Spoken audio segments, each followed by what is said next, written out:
Debate में हर anchor अपने show में ये कहता है कि जहां वक्फ बोर्ड उंगली रख दे वो जमीन उनकी हो जाती है।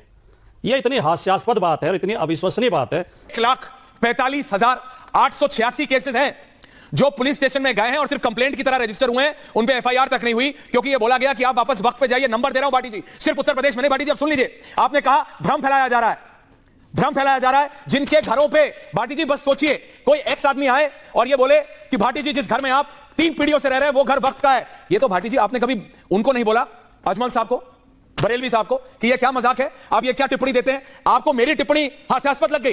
नहीं, आपको मेरी टिप्पणी हास्यास्पद लगी, आपको उनकी टिप्पणी हास्यास्पद नहीं लगी। जय श्री राम मित्रों, एपी के डिबेट में आपका स्वागत है।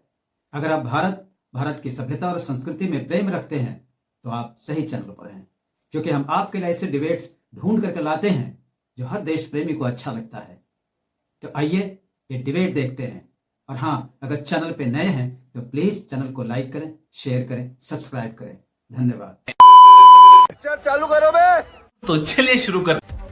भाटी जी आपको प्रॉब्लम क्या है? आपको महिलाओं से प्रॉब्लम है भाटी जी? कि आपको 90 दिन की अपील से प्रॉब्लम है भाटी जी? कि आपको यह प्रॉब्लम है कि सिविल कोर्ट और रेवेन्यू कोर्ट और हाई कोर्ट में अपील हो सकती है भाटी जी? दिक्कत क्या है Bhati ji? What is your problem? अबे जल्दी बोल, कल सुबह पनवेल निकलना है। ऐश्वर्या जी, जब से ये वक्फ बिल का मसला शुरू हुआ है, इस पर चर्चा शुरू हुई है, मैं सैकड़ों डिबेट में हिस्सा ले चुका हूं, टीवी डिबेट में। हर एंकर अपने शो में ये कहता है कि जहां वक्फ बोर्ड उंगली रख दे वो जमीन उनकी हो जाती है। ये इतनी हास्यास्पद बात है और इतनी अविश्वसनीय बात है। पता नहीं हमारे एंकर्स को इतना महान ज्ञान कहां से नहीं, एंकरों को छोड़िए, आप बताइए गलत कैसे है? जहां जिस देश में, जी सर मैं बोल रहा हूं, नहीं अगर आप बोलने देंगे तो बोलिए ना भाटी जी। मेरी बात को फिर से गौर से सुनो, आप फिर ध्यान से सुनो। मैंने सुन लिया, आपने भी 2 बार ये बात कही है, मैं 4 बार कहूंगा क्योंकि असलियत है। 2 बार ये बात कही है और मैं 4 बार कही है, मैंने बोलो आज 2 छोड़ो 4 कही। अब देखो, अब बताओ। अगर आप बोलने नहीं देंगे तो मुझे क्यों नहीं बोलने दूंगा भाटी जी? बोलिए तो, लेकिन पॉइंट पे रहिए। जितना टाइम मुझे देना चाहे मैं बोलिए। नहीं, अगर लगातार आप भी बोलते रहेंगे, मैं भी बोलता रहूंगा, ऐसे बोलने का कोई फायदा ही नहीं है। हम हमारे जो मतलब क्या कहें, मैं ये कहना चाहता हूं कि लगभग हर शो में एंकर ये कहते हैं कि वक्फ बोर्ड जिस जमीन पर उंगली रखते वो उसकी हो जाती है। ये एकदम हास्यास्पद बात है। अभी आपने कहा कि वक्फ बोर्ड ने पार्लियामेंट की जमीन भी अपनी बता दी, इंदिरा मेमोरियल की भी अपनी बता दी, हवाई अड्डे की भी बता दी, और जहां प्रयागराज में कुंभ लगा वो भी बता दी। तो क्या उनकी हो गई? वो क्या पार्लियामेंट तोड़ के वो जमीन वक्फ को दे दी गई? क्या हवाई अड्डा हटा के वक्फ को दे दी गई? तो ये बात ही हास्यास्पद है। इसके पीछे उद्देश्य होता है वक्फ को बदनाम करना, मुस्लिम समाज के प्रति लोगों में भ्रम पैदा करना, भ्रम की स्थिति पैदा करना। अच्छा, ऐसा कुछ भी नहीं है, ऐसे ये सब दोगलापन है।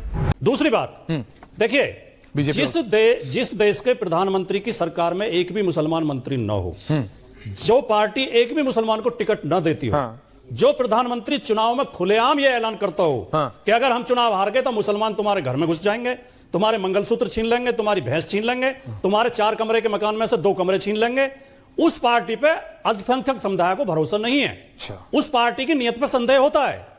तुम्हारे जैसे लोग इस देश के लिए श्राप है, क्योंकि उसके पर्याप्त कारण है। ये पार्टी हमेशा अल्पसंख्यकों के खिलाफ बोलती रही है, उनके खिलाफ काम करती रही है। अच्छा, इसलिए लोगों को ऐतराज है। अब मैं आता हूं इस पे जेपीसी पे। नहीं, पहले मत आओ, पहले अब मेरे को आने दो जरा। बीजेपी को भी नहीं, अब जरा मेरे को आने दो। देखो, भैंस तो खूंटे से बंधी है। आओ, भैंस तो खूंटे से बंधी है। भैंस तो किसी को चुराने की हिम्मत नहीं है, पहली बात। और दूसरी बात यह है भाटी जी, उत्तर प्रदेश में जहां से आप भी आते हैं और मैं भी भाटी जी, जहां से आप भी आते हैं और मैं भी, 1,45,886 केसेस हैं जो पुलिस स्टेशन में गए हैं और सिर्फ कंप्लेंट की तरह रजिस्टर हुए हैं, उन पे एफआईआर तक नहीं हुई क्योंकि यह बोला गया कि आप वापस वक्फ पे जाइए। नंबर दे रहा हूं भाटी जी, सिर्फ उत्तर प्रदेश में नहीं भाटी जी, अब सुन लीजिए। आपने कहा भ्रम फैलाया जा रहा है, भ्रम फैलाया जा रहा है। जिनके घरों पे भाटी जी, बस सोचिए कोई एक्स आदमी आए और यह बोले कि भाटी जी जिस घर में आप 3 पीढ़ियों से रह रहे हैं वो घर वक्फ का है। यह तो भाटी जी आपने कभी उनको नहीं बोला, अजमल साहब को, बरेलवी साहब को, कि ये क्या मजाक है, आप ये क्या टिप्पणी देते हैं। आपको मेरी टिप्पणी हास्यास्पद लग गई? नहीं, आपको मेरी टिप्पणी हास्यास्पद लगी, आपको उनकी टिप्पणी हास्यास्पद नहीं लगी भाटी जी। अभी उंगली उठाने से क्या फायदा भाटी जी? उनकी ओनली मैन भाटी जी, आपको उनकी टिप्पणी हास्यास्पद नहीं लगी कि भैया तुम देश की संसद को अपना बता रहे हो, भैया तुम अंतरराष्ट्रीय टर्मिनल T3 अपना बता रहे हो? नहीं देंगे क्या? क्यों नहीं देंगे? आप ही बोल रहे थे अभी, अब सवाल भी सुन लो। आपको उनकी टिप्पणी हास्यास्पद नहीं लगती भाटी जी? अरे अब आपने इतने सवाल उठा दिए। नहीं तो मेरा सवाल पूरा होने दीजिए अभी। आप सवाल भी आप डिसाइड करोगे, सवाल आप नहीं डिसाइड करोगे। थोड़ा सा समय दें। ज्यादा समय दूंगा, लेकिन बताओ ना, आपको उन मुसलमान नेताओं की, मौलवियों की टिप्पणी हास्यास्पद नहीं लगती जब वो ये कहते हैं कि हवाई अड्डा तो उनका, संसद तो उनका, T3 तो उनका, मालचा मार्ग तो उनका, आधा लखनऊ तो उनका? आप नहीं कहते कि तुम मुसलमान भाइयों बहनों को गलत पिक्चर में पेंट करने की कोशिश कर रहे हो? क्यों कर रहे हो ऐसा? अगर वक्फ बोर्ड ऐसा नहीं है तो क्यों? और ये 1,35,486 ये जो सिर्फ कंप्लेंट्स हैं, जो FIR नहीं हुई, पुलिस ने आधिकारिक रूप पे कहा है वापस आप वक्फ बोर्ड में जाइए, इसके बारे में क्या कहेंगे? इतने घरों पे दावा किया है सिर्फ यूपी में। भाटी जी प्लीज बताइए क्यों आप इनके साथ हैं? कृपया देखिए, आपको मेरी बात बुरी इसलिए लगी, आपको नहीं, मेरे को बुरी नहीं, मैं तो फैक्ट्स पे हूं। आप पार्टी बने हुए हैं। नहीं, मैं फैक्ट पे हूं, आप फैक्ट पे रहो ना। आप पर्सनल अटैक क्यों कर रहे हो? आप मेरे को फैक्ट्स पे बताओ। कायदा में नहीं, आप फैक्ट बताओ ना, डोंट बी पर्सनल, फैक्ट बताओ। तो आप जो लगातार मैंने कहा क्या कि आप पर्सनल हो? मैं आप पे पर्सनल गया क्या? मैं आप पे पर्सनल गया क्या? नहीं ना, मैं आपसे बोल रहा हूं फैक्ट बताओ। भाटी जी, उंगली एक नहीं भाटी जी, उंगली तो 2 है, मैं भी उठा लेता हूं, विक्ट्री का साइन बन जाएगा। उंगली से क्या है? पॉइंट पे रहो ना। आप ये बताओ ऐश्वर्या, जो तू कह रहा है ये 1,45,486 कंप्लेंटें इसलिए नहीं हुई, ये जो इन बड़े मुसलमान नेताओं ने, मौलवियों ने जो ये टिप्पणी की कि एयरपोर्ट तो इनका, संसद तो इनकी, ये हास्यास्पद है, ये तो बोलो तो मैं मानूं आपकी बात। बताइए भाटी जी। अब मैं बोलूं? प्लीज बोलिए। BJP also. मैंने ये भी मैंने कहा था सारे एंकर ये बात कह रहे हैं, मैंने केवल ऐसा। अरे एंकरों को छोड़ो ना, एंकरों की क्या कौड़ियां उठ रही हैं? नेताओं की बात करो। अब आप मुझे बोलने तो आप पॉइंट पे क्यों नहीं आ रहे? एंकर क्या करेगा? वक्फ बोर्ड पे बोलो ना। नहीं दे रहे हैं। अरे तो आप में हिम्मत हो तो वक्फ बोर्ड पे बोलो। एंकर की क्या कौड़ियां उठ रही हैं? एंकर एंकर एंकर, अरे एंकर क्या करेगा? वक्फ बोर्ड बताओ। हिम्मत यार, कौन सा तरीका है? तो आप मुझे बताइए ना भाटी जी, ये कौन सा तरीका है? आपने मेरे साथ 150 डिबेट किए हैं, 1,500 डिबेट किए। आपकी क्या शैली है ये? कौन सी शैली भाटी जी? आप क्यों मतलब इस चैनल को भी बदनाम कर रहे हो? भाटी आप जी, बोलना, एक शब्द मुझे बोलने नहीं दे रहे भाटी जी, और लगातार आप धमकी देते जा रहे हैं। कौन सी धमकी? शब्द बोले जा रहे हैं, आप चुनौती दे रहे हैं हिम्मत को, मेरी को। यार मेरे पास बहुत हिम्मत है। तो भाटी जी बोलिए ना, वक्फ बोर्ड सुनने की क्षमता नहीं है। आप भाटी जी देखिए भाटी जी, मैं पर्सनल नहीं हूं। शांत होइए अब। मैं नहीं, शांत होने की बात नहीं है, मैं पर्सनल नहीं हूं। देखिए, I am concerned about your health, please आप थोड़ा शांत। तो ये बेहूदगी नहीं चलेगी। कौन सी बेहूदगी? बेहूदगी कर रहे हैं? कौन सी बेहूदगी? ये बेहूदगी माफ करें। कौन सी बेहूदगी? नहीं माफ आप करें। और कौन सी बेहूदगी? लगातार बेहूदगी कौन सी? पत्रकार का पूछना आपको बेहूदगी लगती है? वो उन नेताओं का बोलना कि संसद वक्फ बोर्ड पे है, T3 वक्फ बोर्ड पे है, आप बोलो उन पे। आप ऐश्वर्या नाराज होने से नहीं होता भाटी जी। आपने और मैंने 1,500, कमाल है यार। क्या भाटी जी, 1,500 डिबेट किए आपने और मैंने।